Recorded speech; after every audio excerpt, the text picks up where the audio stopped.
সকালে আমার প্রিয় বন্ধুরা, কেমন আছো তোমরা? আশা করছি সবাই সুস্থ আছো ও ভালো আছো।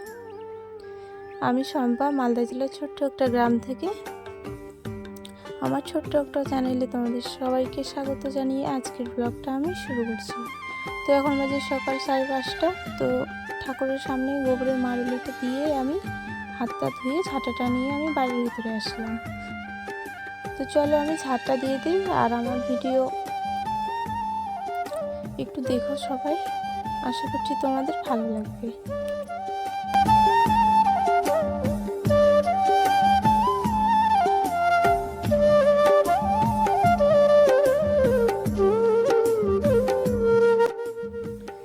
তো আমার এই দিকে দেখো বাড়ির দরজাটা ঝাড় দেওয়া হয়ে গেছে। তো আমি এখন বাইরে ঝাড় দেবো।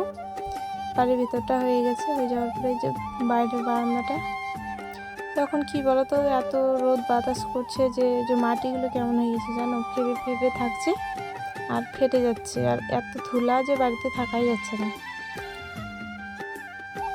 তো তার জন্য জল ছিটিয়ে দিয়ে ঝাড় দিলে ভালো হয়, এই যে ধুলাটা আর কি উড়াবে না।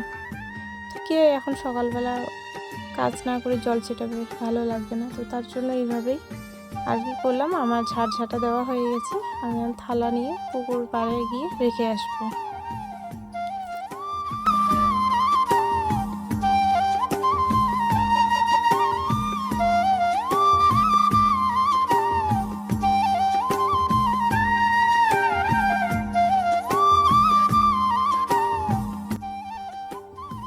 থালাগুলো পুকুর পাড়ে রেখে এসে আমি ছাগলগুলো বের করলাম, কারণ ওই যে দেখো সাইডে তোমার ওইদিকে দেখো জমিগুলোর ওইদিকে রোদ উঠে গেছে। তার জন্য ছাগলগুলো বের করে আর কি ঘাস আমি দিয়ে দিলাম। ওই যে হাঁসের বাচ্চাগুলো ছেড়ে দিয়েছি, তো ওদেরকেও একটু দেখছি যে কোথায় কি করছে আর কি। নাহলে জানো তো, ওই যে ব্যাঙগুলো আছে, বড় বড় ব্যাঙগুলো, তো ওগুলো না খেয়ে নেয় ছোটো ছোটো বাচ্চাগুলোকে। তো তার জন্য একটু ওইদিকে আর কি দেখলাম।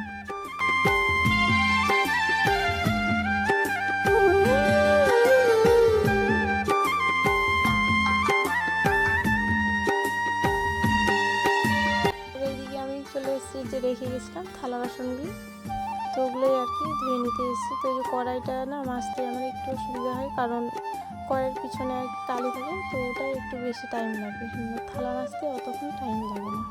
তো জলটাও কমে গেছে দেখো। আর ওইদিকে দেখো আমার পিছনে রোদ উঠে গেছে, রোদ একদম উঁকি মারছে আর কি।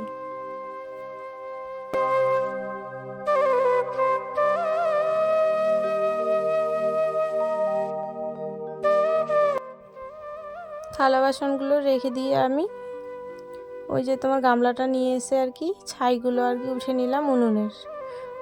উনুনের ছাইটা উঠে নিয়ে আমি রেখে এসে গোবর গুলে আর মাটি দিয়ে বালতিতে করে নেথা নিয়ে চলে আসলাম রান্নাঘরে। তো বাড়ির ভিতরটা আমার হয়ে গেছে, হয়ে যাওয়ার পরে এই যে তোমার রান্নাঘরটা আর কি লেপে নিলাম।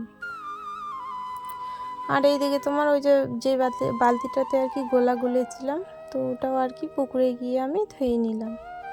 নাহলে ওটাতে আর কি ব্যবহার করি তো জল, তার জন্য আর কি।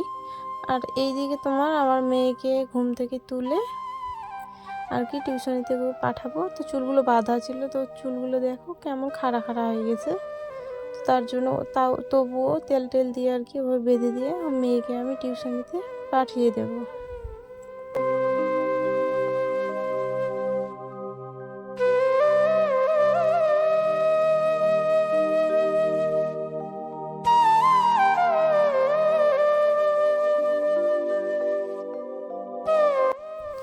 তো মেয়ে তো প্রত্যেক দিন ওই যে সাইকেল নিয়ে যায়, তো ওকে একটু এগিয়ে দিলাম। দিয়ে দেওয়ার পরে খাওয়া দাওয়ার বলতে রান্নাবান্না ওইদিকে আমি করে রেখেছি।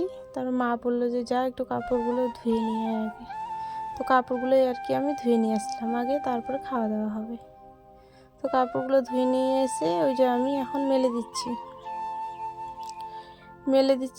মায়ের কিছুটা কাপড় ছিল, একটা কাপড় ছায়া ব্লাউজ, তোমার দাদা ভাইয়ের প্যান্ট ছিল, আমার মেয়ের জামা ছিল, আমার একটা নাইটি, এগুলোই আর কি, আর কিছু নেই। তো চলো তোমরা ভিডিওটা দেখতে থাকো আর সঙ্গে থাকো, আশা করছি তোমাদের ভালো লাগবে।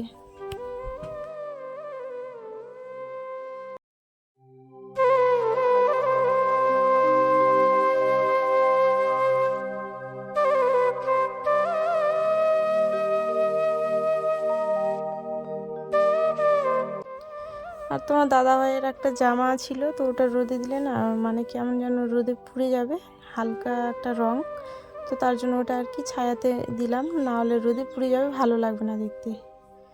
আর এইদিকে তোমার আমি রান্না করেছি সকালের, আমরা তো জানো রাজবংশীর খাওয়া আর কি, সে আলু আর ভেন্ডি করেছি, আর এই যে তোমার শুটকির সানা আর আলুর সানা, এগুলো দিয়ে আর কি পান্তা ভাত আমরা খেয়ে নিলাম। খেয়ে নেওয়ার পরে কালকে হাট থেকে নিয়ে এসেছি তরমুজ। কালকে কিন্তু হাটে আমি গেছিলাম, আমি আর আমার মেয়ে, তো তরমুজটা ভালো পাইনি জানো, ফ্রিজে ঢুকিয়ে রেখেছিলাম, তো খুব সুন্দর ঠান্ডা হয়ে গেছে, খেতেও ভালো লাগছে। তো যাই হোক, চলো আমার সঙ্গে থাকো।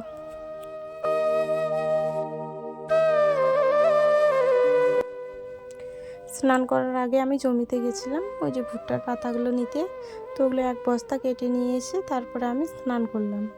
স্নান করার পরে এই যে ঠাকুরকে আর কি সেবা দেব, শুধু ফুল জল দেবো আজকে, কিছু দেবো না। তো ওই যে বালতিতে যেগুলো জল ছিল ওগুলো আর কি ছিটিয়ে দিলাম আর ফুল গাছে আর কি জলগুলো আমি দিয়ে জল নিতে যাচ্ছি মার্শাল থেকে জল নিয়ে চলে আসলাম। আসার পরে এই যে তোমার একবারে শুধু ফুল আর জল বললাম যে দিব, তো ওই জন্য আমি স্নান করে দিলাম হরি ঠাকুরটাকে, আর ওখানে আরও ঠাকুর আছে, সবাইকে স্নান করে দিয়ে